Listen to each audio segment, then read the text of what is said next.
Hello and welcome back everybody. Today we won't look at a specific build, but instead we make a small behind the scenes tour of my channel, which, believe it or not, becomes soon 4 years old. I honestly didn't think about doing this for so long, and that said, I'd like to thank you all for your continued support, for your feedback, and for your time watching my content. I hope you will also enjoy it in the future. That said, I'd like to address some of your feedback under my latest B70 video. Many of you shared your thoughts loud and clear, and my loyal viewers may have already noticed that my AI voice is gone. I've decided to make the voiceover myself, and I hope this changes to your liking. Let's see how this works out moving forward. But now let's look behind the scenes.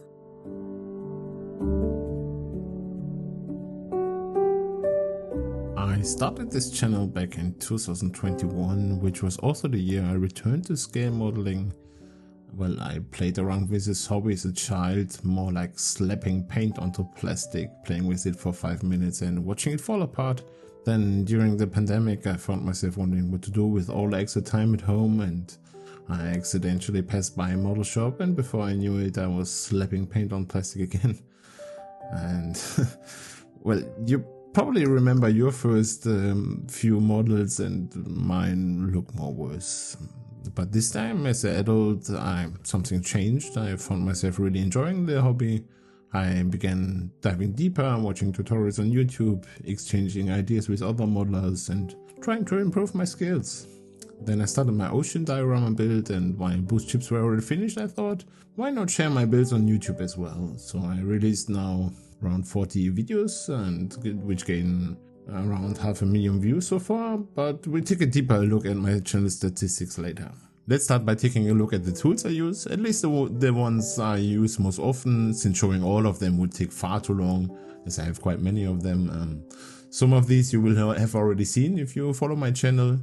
In my opinion, the most important tool for any modeler is the airbrush. This one here is the Vata High Performance HPB Plus, and this is my main workhorse. I use it for all kinds of spray painting tasks. It delivers excellent results and is incredibly easy to clean. It's a bit expensive, so if you are a beginner, I recommend you getting an Vata Neo as your first airbrush. The second airbrush I like to show you is the Vata Revolution HPCR. It features a larger 5mm needle, which makes it perfect for applying primers and varnishes and these kind of thicker liquids. I also use it for spraying metallic paints, as those tend up to clog my other airbrushes. And this one was one of the first airbrushes I bought, so you can even see it in my older videos. It's also easy to clean and easy to handle. It's a real beginner airbrush. The last airbrush I'd like to show you is the Vata Custom Micron. This airbrush is quite an expensive one, around $700, and it's likely one of the most costly airbrushes a modeler can own. It's an absolute gem, allowing for the painting of even the finest details with precision. It comes with advanced features such as the Micron Air Control System, I think it's called, which lets you adjust the airflow directly on the airbrush. Definitely not a tool for beginners, but once you've mastered the technique and can justify the price, it's an incredible piece of equipment to work with. I definitely don't want to miss it.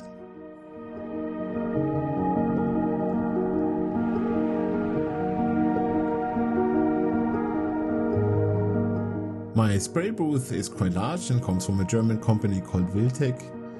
It's equipped with a few LEDs that provide great lighting. As you can see, my workspace is fairly limited, so the best thing about this spray booth is it's collapsible.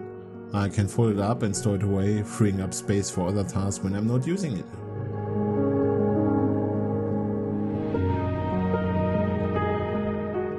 And here you can see how messy my place usually looks. And of course an overview of all the stuff I have in reach while working on my projects.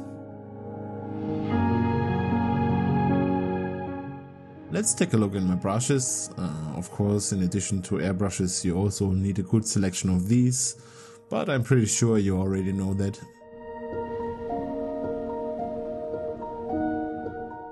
This one here is probably my favorite one, the layer brush from Citadel.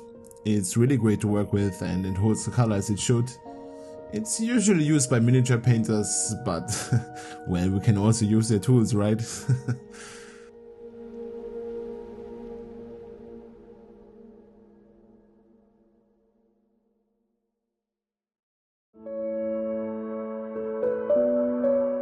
Otherwise I use different saw and flat brushes mainly for weathering, like these ones here from AK Interactive. Under my U-boat build, a viewer asked which tool I use for panel line washes, and this is this one here. It's a Pinwise, is it called like this in English? Well, I don't know, Germans would call it by the beautiful word Füllfederhalter. Well, it's the best tool I came across for this job, as it just releases the right amount of paint you need for this kind of work. Another of my favorite brushes are these dry brushes. They are quite soft and work perfectly for this technique. These ones here are from Ammomic, but other companies are also producing these. If you like this technique, which is there to highlight objects and make them pop out, I definitely recommend you to get one of these brushes. And that was a little showcase of the brushes I use. Let's take a look at the paints. My favorite paints are these lacquer paints from MRP, a Czech company. They dry incredibly quickly and are absolutely perfect for military subjects. Additionally, they come in a wide range of shades, so you usually don't need to mix colors yourself. To get the paint out of the bottle, I use these things here, which can be bought over on AliExpress for cheap. I honestly don't recommend buying them from model companies, as they charge ridiculous prices for them. To thin the paint, I use MRP's own thinner or the good old Mr. Leveling thinner. Another paint line I like to use is Vallejo's Model Color. And boy, I have many of them. I mainly use them for brush painting, as they are the perfect choice for this job. Occasionally I also use them in my airbrushes, mix it with their thinner and flow improver, because as every acrylic paint, these can clog the airbrush nozzle pretty fast. And the last paint I use are these acrylic paints from Ammomic. When I began this hobby, I mainly used them because I didn't have a spray booth yet. They are okay-ish and I still use them sometimes for doing smaller parts, but as said, these days I'm more into lacquer paints.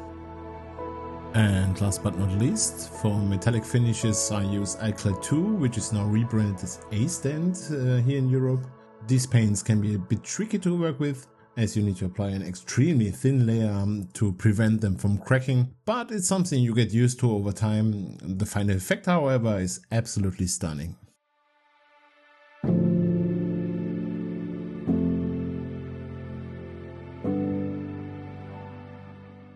If you have been following my channel, you know that weathering is my favorite part of the hobby, or at least one of it, and for that I like to use the oil brushes from Ammomic. These are particularly handy because they come with a built-in brush, and as you probably notice, I don't have many brushes and I'd rather not get them dirty.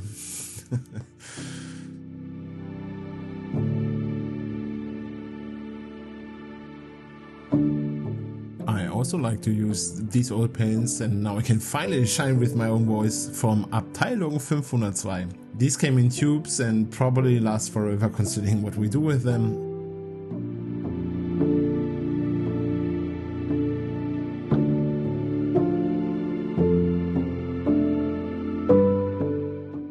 And of course, what would life be without washes? This is my small collection that I've obtained over the years. I don't use them all regularly, but it's better to have them than not to have them. I think this is the motto of every scale modeler. Look at your stash, you know what I mean.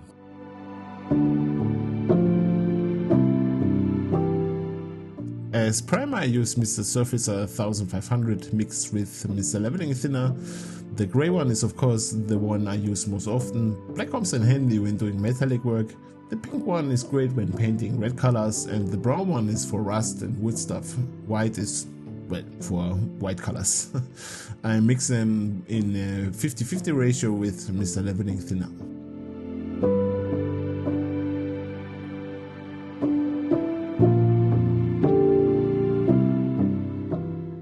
Let's quickly take a look at a few more tools, though you probably have plenty of these at home already. I use various hobby knives to remove support plastic and other tasks, and every now and then I manage to stab myself in the finger with them, as some of you have likely noticed.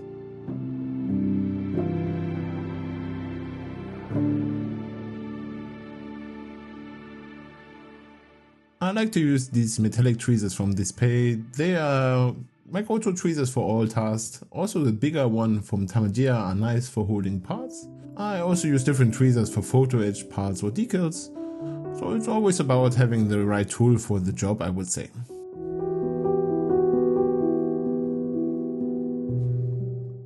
One of my new favorite tools is this rotary tool from Despair. It's incredibly useful for removing cockpit parts to prepare them for 3D decals or simply for sanding plastic. You can buy various drills for it, like these I show you now.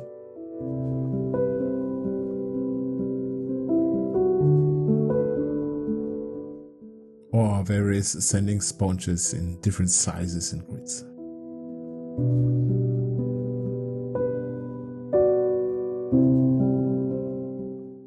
The last tools I want to show you are my plastic nippers. I mainly use the ones from Godhand.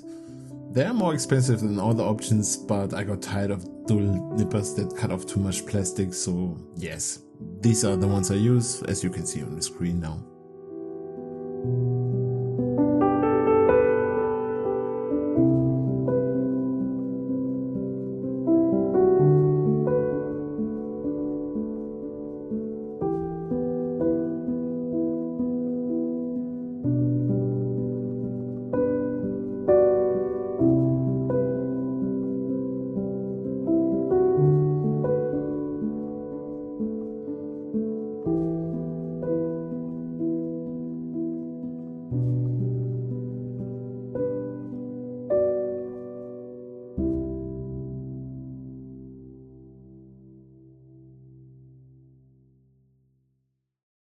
The viewer who requested this behind the scenes video was particularly interested in my recording setup, so let me show it to you in all its glory. The centerpiece is this Pro-Aim desktop stand, which comes with plenty of useful mounts for attaching lights or other equipment. The right light you just saw is a LumeCube 2.0 and the left one is Lumen Pocket from Rolei. As camera I use a Sony ZV-E10. This camera holder is a magic arm from SmallRig, and I think I have 4 attached to this Pro-Aim desktop stand. And now if my camera wants to show it, this is the Elgato key light, which shines from above and is pretty popular in the YouTuber community.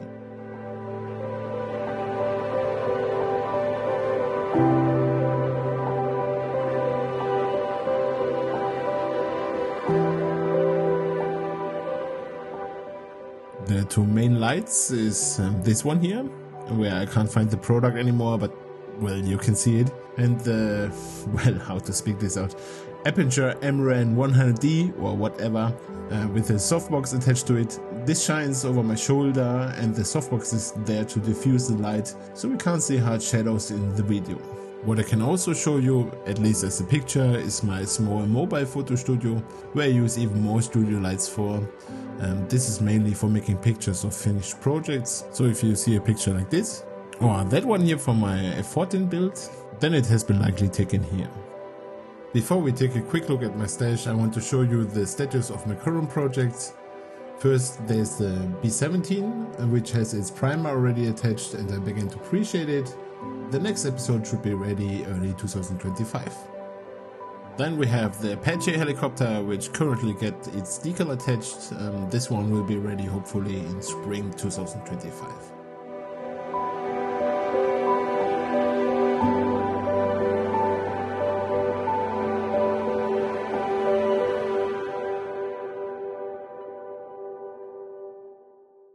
And last but not least, the DF-41 from the Chinese army. It's more or less finished and the video should be released soon. Now let's take a look at my stash. I leave this without much commentary. Pictures probably say more than words here. These are the builds you can look forward to in the near future, mostly aircrafts in 1:48 scale.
Alright, now let's take a quick look at the YouTube statistics.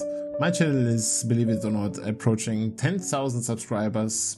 I mean, that might not seem like much compared to some other channels on this platform, but I never imagined I'd be able to reach so many viewers. For that I want to thank you all, especially those of you who have been here since the very beginning. You are the best community I can think of, and you are the reason I'm doing this.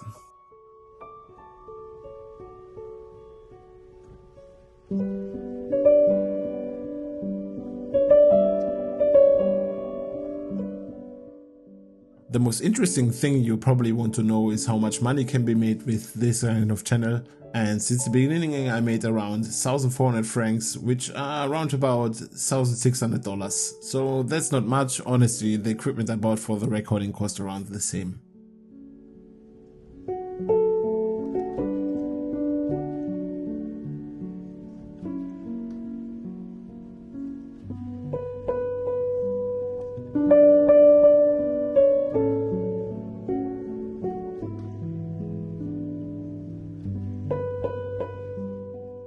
My videos was now watched around 500,000 times, which is quite nice, I have to say.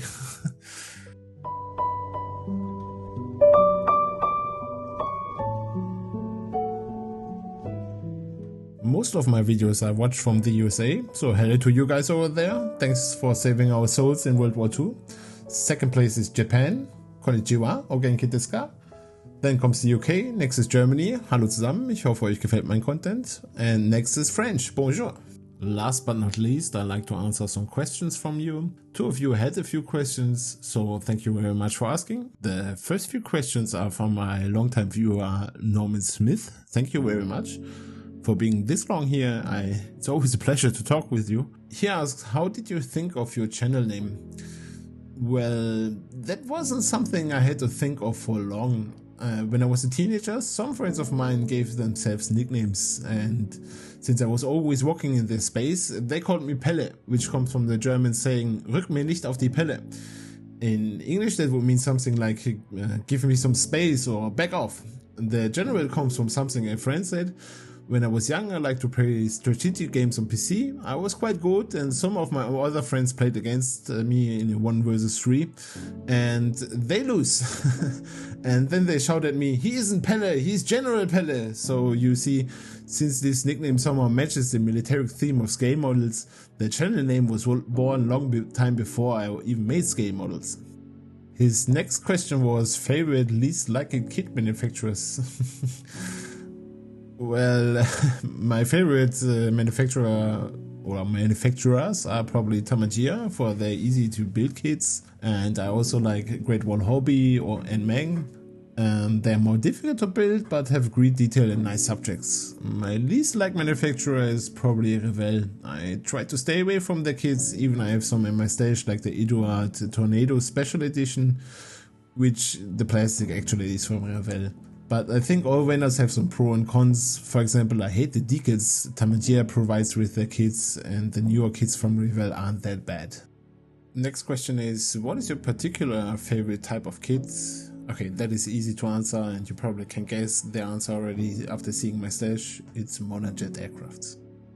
And his last question, is there one particular kit that made you wonder why you took up modeling? Interesting question. Not yet, I would say. I started building Kitty Hawk's Zulu 35 after I finished the F-18, but this was way above my skill level, so I threw it in the bin after messing up the camouflage. Sometimes I also question my own sanity, like when attaching 500 bolts on the aircraft carrier deck or doing 200 or whatever stencils on the F4, but this had nothing to do with the kits. Now some questions from Scale Model Newbie. He was actually the one who asked for this behind the scenes video in first place.